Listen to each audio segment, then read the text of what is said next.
Hello, everyone. Welcome to today's reading through the Bible in 365. Today we are going to be reading Psalm chapter 13, 14, and 15, and Acts chapter 19, verses 21 to 41. Let's get started with Psalm chapter 13. O Lord, how long will you forget me? Forever? How long will you look the other way? How long must I struggle with anguish in my soul, with sorrow in my heart every day? How long will my enemy have the upper hand? Turn and answer me, O Lord my God. Restore the sparkle to my eyes, or I will die. Don't let my enemies gloat, saying, "We have defeated him." Don't let them rejoice at my downfall. But I trust in your unfailing love. I will rejoice because you have rescued me. I will sing to the Lord because he is good to me. Chapter 14. Only fools say in their hearts, "There is no God."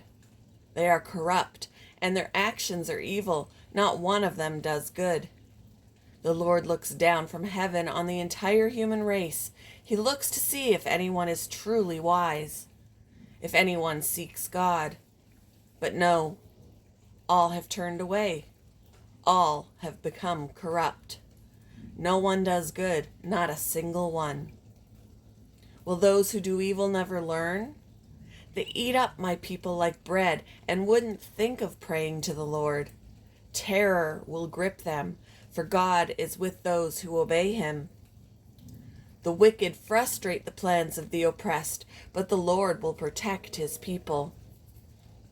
Who will come from Mount Zion to rescue Israel?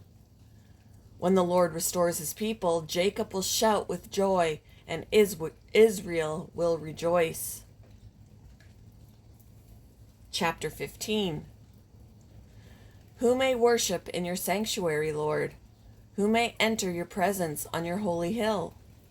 Those who lead blameless lives and do what is right, speaking the truth from sincere hearts. Those who refuse to gossip or harm their neighbors or speak evil of their friends. Those who despise flagrant sinners and honor the faithful followers of the Lord and keep their promises even when it hurts. Those who lend money without charging interest and who cannot be bribed to lie about the innocent. Such people will stand firm forever. Moving on to Acts chapter 19, verses 21 to 41. Afterward, Paul felt compelled by the Spirit to go over to Macedonia and Achaia before going to Jerusalem. And after that, he said, "I must go on to Rome." He sent his two assistants, Timothy and Aretas, ahead to Macedonia, while he stayed a while longer in the province of Asia. About that time, serious trouble developed in Ephesus concerning the way. It began with Demetrius, a silversmith who had a large business manufacturing silver shrines of the Greek goddess Artemis. He kept many craftsmen busy.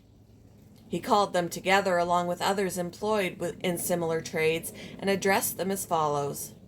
"Gentlemen, you know that our wealth comes from this business.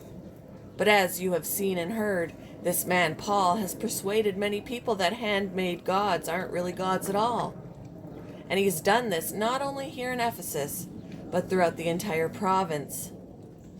Of course, I'm not just talking about the loss of public respect for our business. I'm also concerned that the temple of the great goddess Artemis will lose its influence, and that Artemis, this magnificent goddess, worshipped throughout the province of Asia and all around the world, will be robbed of her great prestige." At this, their anger boiled, and they began shouting, "Great is Artemis of the Ephesians!" Soon the whole city was filled with confusion. Everyone rushed to the amphitheater, dragging along Gaius and Aristarchus, who were Paul's traveling companions for Macedonia. Paul wanted to go in too, but the believers wouldn't let him.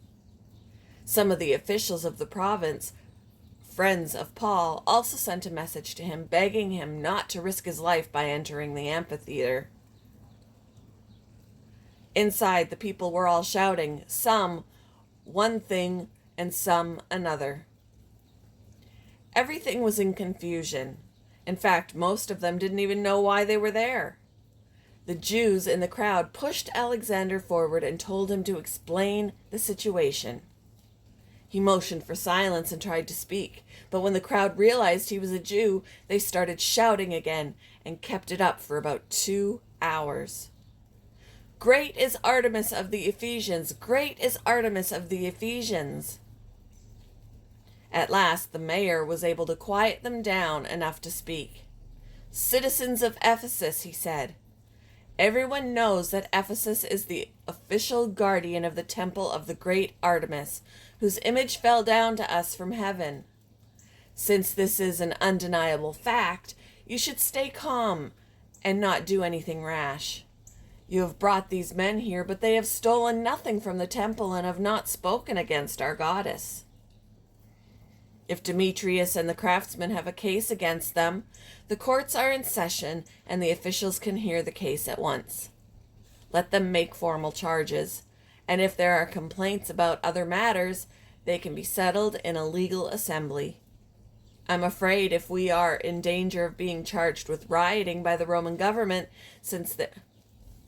I am afraid we are in danger of being charged with rioting by the Roman government, since there is no cause for all this commotion.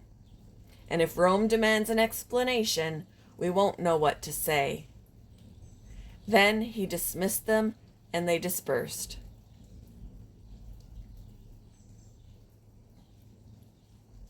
Thank you for joining me for today's reading through the Bible in 365.